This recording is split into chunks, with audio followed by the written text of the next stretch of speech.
Hi there. We are live today, excited to talk about this topic. And I want to dive in with a question. Think about the last opportunity that you considered. Maybe it was a long time ago, if you're not looking to make a career change, or maybe it was recent, if you are actively interviewing and looking to make a career change. So either think of the last opportunity that you considered and that you interviewed for or thought about interviewing for, or you could think about consider the last career direction idea that you got. Okay. And then so figure that out, think about that. And then I want you to dig a little bit deeper and challenge yourself to think back to the first emotion that you felt, either when you got that idea for a career direction or when you thought about interviewing for that opportunity. Think about the emotion. Was it curiosity? Was it excitement? Was it openness? Or did you feel a hesitation, maybe some resistance, maybe a pause, something that internally, if you were paying attention, signaled, no, I don't want this. That first emotion, that is your intuition, and it's always going to show up before fear and before logic. And learning to tap into, to listen to pay attention, to hear and acknowledge and actually trust your first emotion. This is when you get an idea for something new that you want to try, like a new career direction or a new job. Learning to trust your intuition is going to help you transform how you show up in the interview process and which opportunities you choose to interview for. And this is one of the tools that I teach in my masterclass, Attract the Opportunity, Win the Interview. And this is available on my website. There's also a link in the description. But today in this video, I want to go over some of the concepts that I teach, but at a high level. So it'll be high level if you want very detailed step-by-step, more hands-on insights, then you can definitely check out the masterclass. But even just sharing the concepts at a high level today, you'll be able to take and apply some of what I'm sharing to help you go further faster in making traction toward your career goals. My name is Amy Miller. Welcome to today's Empower Hour. I'm a corporate coach, a recruiter, and I have a corporate coach and a recruiter, and I have a decade of experience partnering with leaders throughout the hiring process and also coaching candidates throughout the interview process, in addition to my coaching practice. So let's go ahead and dive in to some of the first high level lesson, which I just gave a little bit of insight on a moment ago, what we started with, and this is to interview with intention, meaning we don't want to just interview for any role. We want to interview for opportunities that actually interest us, interest you. And to do that, you have to be paying attention to what it is you truly want. And a lot of times when I see clients or professionals stuck in their career, it's because they've gotten a bit out of alignment, drifted from listening to and trusting their instincts. And then if we've been unhappy for a while in our career, then we can start to not trust our instincts even more. Now, how do you pay attention to your intuition, and how do you start leading with your intuition if you've gotten a little bit out of alignment? Well, by paying attention to your emotions, and just by listening and paying attention to how you feel, and then learning to pay attention to the order of your emotions. So fear, logic is going to come after your intuition, and your intuition is showing up to guide your direction. So if your first emotion is positive, so it's one of curiosity or excitement, that's a signal, an emotional signal, intuitive signal that you want to move forward. You want to go in that direction.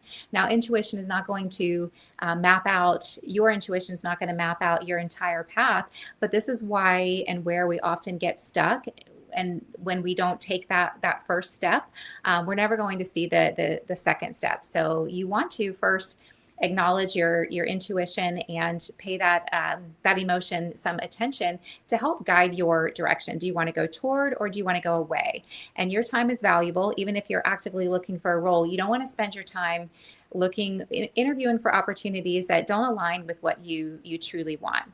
And because your time is valuable, and the interview process is time consuming. So just this initial step and concept that I teach in the masterclass is going to help you start to better attract and align with the opportunity that you are looking for. Another concept that is covered in the course that's super important is how you articulate your story. your story as a candidate, your job as a candidate in the interview process is to show up and be able to share in ideally 3 to 5 minutes who you are, which in your career means where you've been and what you've done, and then what you are looking for and why. And when we don't have these details, at least some of what we want, we may not, you can be open with a few different things. Like, let's say, for example, you know that you want sales, but you're open to either medical sales or technical sales. That's okay. But you want to know your must-haves, what's important to you, because otherwise, if you're not able to articulate that in the interview, well, the interviewer, the recruiter, the hiring manager, they're not going to know or be able to tell if their opportunity is a potential fit for you. And I've seen this happen a lot on the back end when a candidate is uncertain of what they want, and then they move into accepting a role. Well, they later learn, oh, this role is not actually what I wanted. But if you assess what you want on the front end, then you're much more likely to better attract and align with the right opportunity for you, and to save yourself a lot of time in the process. Let's talk about interview preparation. I like to think of the interview process as like it should be like dating, whereas and as far as the time that you invest with each step in the process. So if you're being asked by the hiring manager, for example, to travel a far distance at maybe 2 hours or something like that for an in-person interview, I don't see this happen a lot lately, but I have seen it happen many times in the past. Well, you don't have enough information just yet to assess your interest if that's going to be a good investment of your time. You need to know enough about the role to understand if it makes sense to move forward. So that how you prepare, or how much time you should be investing to prepare for an initial interview, is really not that much time. Maybe 1 hour, maybe 30 minutes. You want to do just enough research to be able to articulate your interest in the opportunity and why, because it's just the initial interview. And then if it makes sense, if you are interested in moving forward after your initial interview, well, then you're going to invest more time.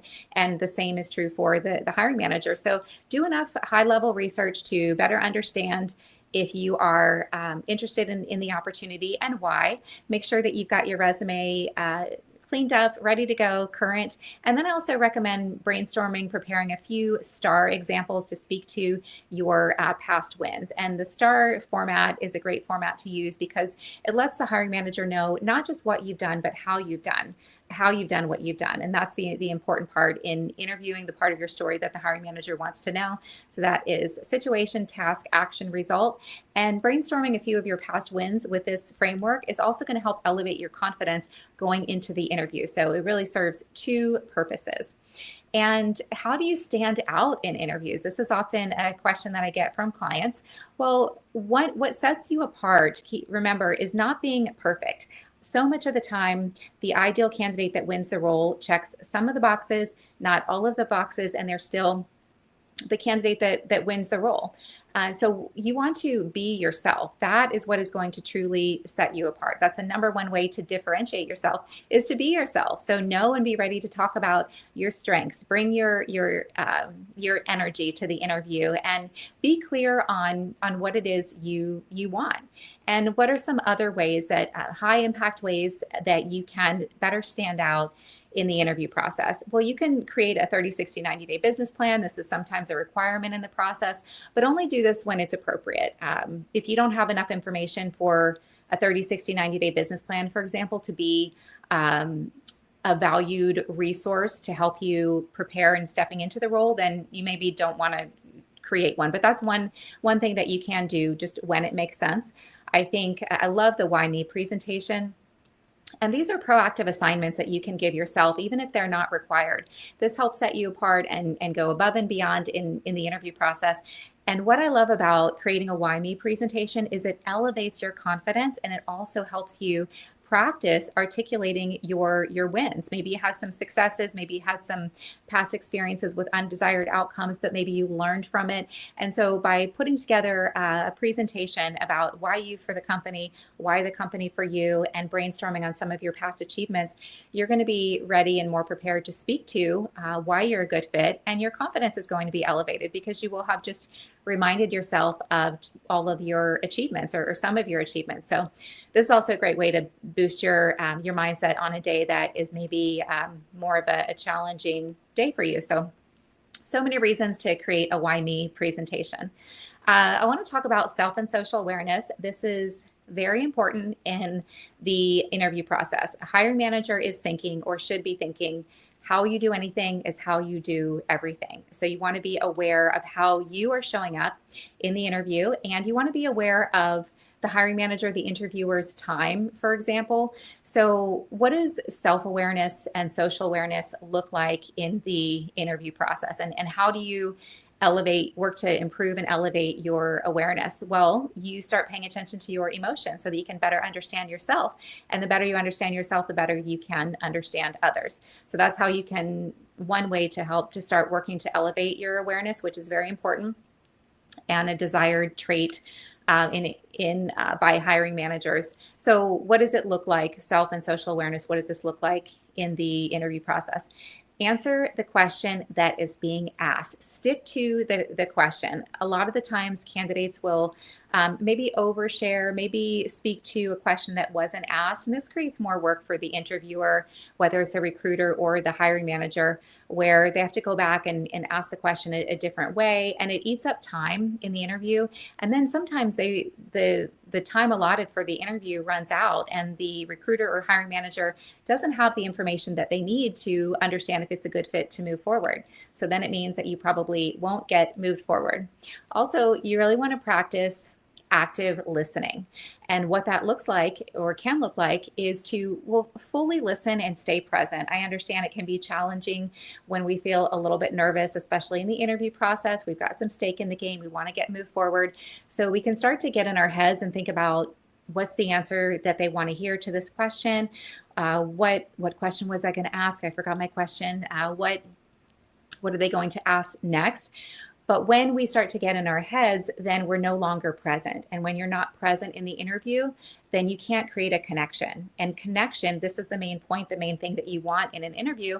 And that means they understand you, the interviewer, who you are, your background, what you're looking for, why, your story, and your experience, and you understand them, what they have to offer. So if you're not being fully present and actively listening, then you can't create that connection. So actively listen, you want to stay present, let them fully ask their question. A lot of times candidates will step on a question. I mean, humans tend to do this. We think that we know what the person's going to ask, so we just start answering, but this causes challenges. I see it all the time in communication. So fully listen. You can clarify if needed. You can repeat back the question if you need a moment. Give it a beat after pause just a moment when after the interviewer has asked their question, and then answer. So these are just some examples of what self and social awareness in the interview looks like. And presence is key in the interview process and in life. This is going to help you show up better and create better connections. And it's going to help you stay aware to notice when you get an idea for a new direction, something new that you want to try in your career that feels meaningful to you. You'll trust your instincts and better prioritize it. But you have to notice by the emotion by staying present. And then we'll leave you with just two more concepts. Again, this is just a quick video, high level today. Wanted to give you some tips and also introduce you to the course if that's something that you might find valuable, depending on where you are, if you're actively searching or looking for a new career direction. But quickly in the interview process, whether you are in sales or a different type of role, it doesn't have to be sales, you still want to close. So if you are in sales, then of course you're familiar with the close. But the close in the interview, whatever type of role it is showing your interest and investment in the opportunity by asking for something. And ultimately, it's to ask to be moved forward in the process. But there is a step-by-step process that I recommend to take you to the close. And if you have a connection during the interview and you're genuinely interested in the opportunity and you felt a connection from the hiring manager or the interviewer, and that it's a good fit on both sides, well, then the close is going to just feel very natural. and then you have earned the right to close. I've been in interviews on the other side of interviews, of course, as a recruiter. I'm often interviewing the candidate. But in the past, I've had my own interviews where I was the candidate, and I know when I've earned the right to close and when it doesn't make sense to close. And probably most people would tell you to go ahead and close anyway. But if you don't really want the opportunity and you're not feeling a connection, I recommend better prioritizing your time by, not closing unless it feels right and you've earned the right to close. So what it looks like, likely the interviewer is going to give you a moment at the end of the conversation to go ahead and do just that, to close. So first you want to reaffirm your interest in the opportunity and why. And this should take, each of these steps should really take just a moment, just a sentence or two. So it shouldn't be a long process, just a couple minutes, but let them know that you are interested in moving forward and why. And then you want to ask their thoughts. Now, the interviewer, the hiring manager may or may not choose to share if they have a hesitation, but if they do, this is not a bad thing. They're giving you an opportunity to address that challenge. So that's the next step. Address the hesitation if you can. And then I always think it's much stronger to know what it is you're asking for. So that's the next step in closing, is ask what the next step in the process is. And then the ultimate close is to ask to be moved forward. And it can feel awkward, but not necessarily. If you had that connection and you're genuinely interested, then like I mentioned, it can feel natural. But when you ask to be moved forward in the process and you go through all of these steps, this demonstrates confidence. And you're leading with your authentic self, confidence, and not ego. You're not putting them on the spot. It's something that you want to do. You want to ask to be moved forward in the process if you ultimately want to be moved forward in the process. And then I close out the masterclass. Again, this is just high level, not sharing everything here. That would be too long and overwhelming. But if you'd like to take yourself through the work in the course and you've been feeling stuck in interviews, highly recommend it. But something else that I talk about is I share a couple bonus videos, and one is how to pick yourself back up and elevate your confidence once again when you don't get that opportunity. What do you do when you don't get the opportunity and you're starting to feel kind of beat down if maybe you've moved through a lot of interviews and you get moved forward, but you ultimately don't win the role? See if you can work to shift your perspective to understand that, if you didn't get that opportunity, it just means two things. One, that it was not the right fit for you. And that's okay. And it also means that you are one step closer to finding the opportunity that is right for you. So you got to keep believing in yourself, keep trying, but also do your after action review. Look back at what happened during the interview, where you showed up like you wanted to, areas that you want to improve, and play that experience back in your mind. And then this will help equip you to improve as you move forward with your next interview. Thank you for watching. That is all for today. So I hope that you found that helpful. If you did, remember to like and subscribe. That way you can stay connected on my next video. Leave a comment, leave a question. I'll come back and review comments and questions. And there's more information on how you can connect with me in the description. And I will see you in the next one.